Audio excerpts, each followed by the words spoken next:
Alors, bonjour tout le monde.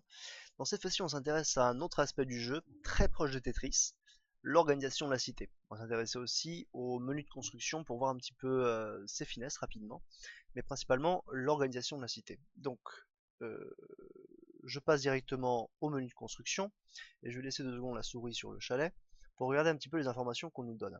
On nous donne des informations que j'ai déjà commentées, hein, le nombre de personnes qui vont y vivre, le nombre de pièces que ça va nous faire gagner, tous les combien de temps, etc.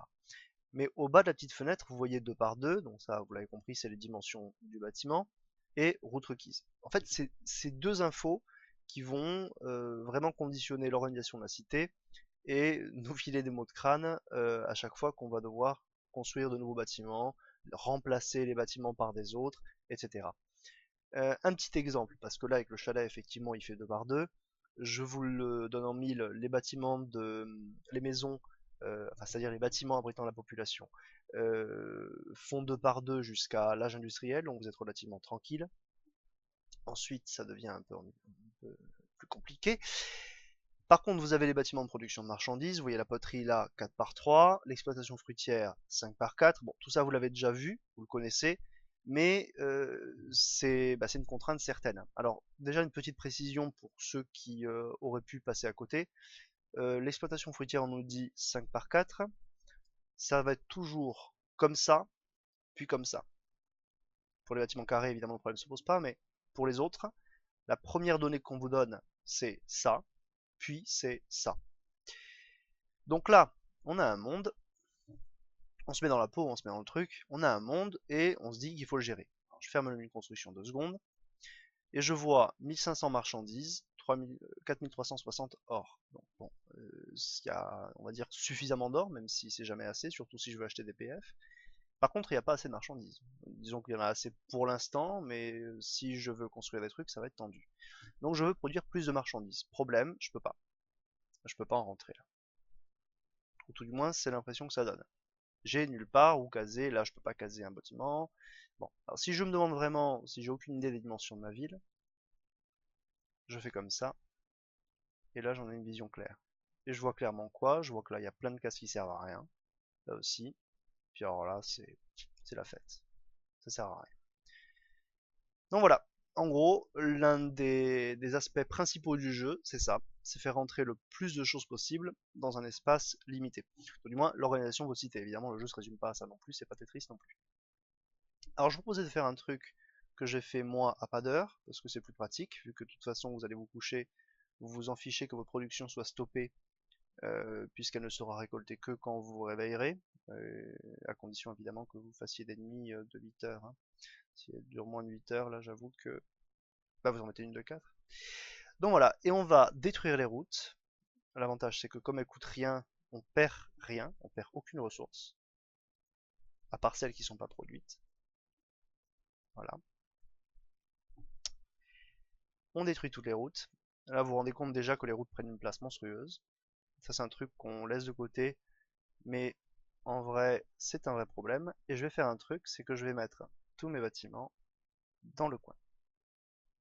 Je vais mettre tous mes bâtiments dans le coin de manière à libérer autant de place que possible. De toute façon, je suis pas limité, ça me coûte rien. Je veux dire, j'ai aucune raison de ne pas le faire. Toi, je te mets là. Voilà. Je me fais un tas là, je mets tout d'un côté. Ça, je vous conseille vivement de le faire vraiment à l'âge de bronze. Justement parce que les routes coûtent rien. Ensuite, les routes vont coûter quelque chose. On pouvait bien sûr garder jusque tard des routes qui coûtent rien, mais le souci c'est que les routes après produisent du bonheur et vous aurez besoin d'augmenter votre population, donc d'augmenter votre bonheur. Enfin voilà. Là déjà j'ai fait quelque chose de capital, c'est que j'ai mis mon hôtel de ville dans le coin. Alors il y a plusieurs manières d'organiser sa cité. Je pense pas que la mienne soit la meilleure. Très franchement, je suis loin d'être un pro de l'organisation d'une cité.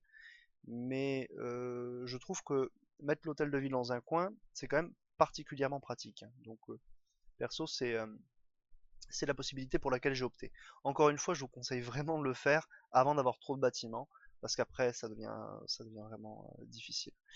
De la même manière, un autre moment qui est bon pour le faire, c'est le moment où vous allez détruire ces trucs. Vous voyez par exemple là c'est un atelier de pierre, tout ce qui est bâtiment de ressources, à chaque fois que vous changez d'âge, vous êtes susceptible de changer vos productions de ressources, de remplacer par exemple la pierre qui est une ressource de l'âge de bronze par le bois d'ébène qui est une ressource de l'âge de fer, et ainsi de suite.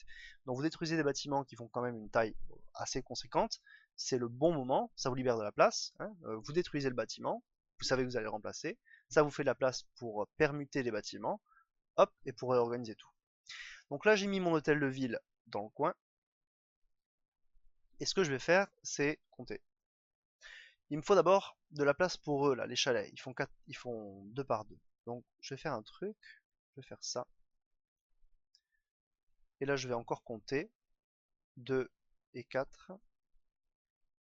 Et voilà. Là donc j'ai 4 cases ici, oui, 4 cases là. Je peux caser 2 rangées de chalets ou de maisons sur pilotis, enfin toutes sortes de maisons jusqu'à l'âge industriel puisqu'elles font 2 par 2. Et c'est exactement ce que je vais faire.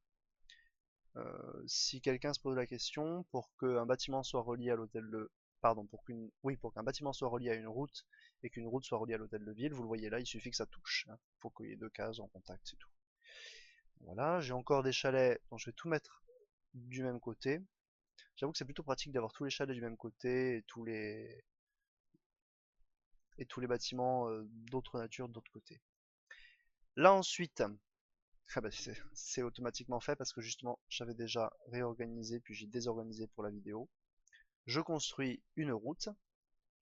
Et là l'idée c'est que ce bâtiment-ci fait 4 par 3, celui-ci aussi, celui-ci aussi. Alors évidemment je pourrais remplacer ce bâtiment par exemple par celui-ci, qui lui aussi fait 3 dans ce sens, mais que 3 dans ce sens et je perds donc 2 cases. Bon, si j'avais un 2 par 3 ça rentrerait pile, là j'enlèverais des décorations et hop. Pour l'instant je vais laisser une poterie, c'est le plus intéressant. Toi je te mets là, toi je te mets là. Ah non, toi je te mets pas là, j'ai un 4 par 4 là, donc je te mets toi. Parfait. Donc voilà. Il faut que je fasse attention à me ménager ici. Toi, pour l'instant, tu m'embêtes. Je ménage ici une case de libre. Comme ça, je fais ici une route. Et là, comme vous le voyez, je peux, si je le veux, construire une poterie que je ne pouvais pas construire il n'y a pas longtemps. Juste avant de réorganiser la cité, je peux en construire 2 et 3. Donc ce que je ne pouvais pas faire avec la même place, là, en ayant juste bougé les trucs et réorganisé les routes, je peux le faire sans aucun problème, je peux en faire 3. Je peux même, si je veux, déplacer cette route vers là. Par exemple, toi, je te prends, je te mets là, on s'en fout. Toi, je te rase. Allez, voilà. Toi, je te mets... bah, pour l'instant, tu m'embêtes, je te mets là. Et toi, je te mets là. Voilà. Et là, vu que j'ai mis l'exploitation fruitière, c'est un truc qui est vachement gros. Donc, c'est vrai que moi, je trouve ça plus simple de commencer par les gros trucs, ça conditionne le reste de toute façon. Je mets une route ici. Est-ce que je peux construire une... non, je peux pas. Bon, après, voilà, vous organisez comme vous voulez. Je peux faire plein d'exploitations fruitières là. Sachant que bon, le pavillon de chasse, franchement, il sert à quoi? Il produit rien. Je pourrais autant le raser, ce serait la même chose. Mettre 3 exploitations fruitières là. Ou 2 peut-être. Peut-être qu'il n'y a pas la place pour 3. 1, 2, 3, 4. 1, 2, 3. Il n'y a pas la place pour 3. Il y a la place pour 2 exploitations fruitières. Bon, le rapport est vite fait, hein. Une exploitation fruitière 130 par heure. Ça là, un pavillon de chasse 34 par heure. Ça vaut vraiment pas le coup. Hop, tu dégages. Voilà, c'est fini.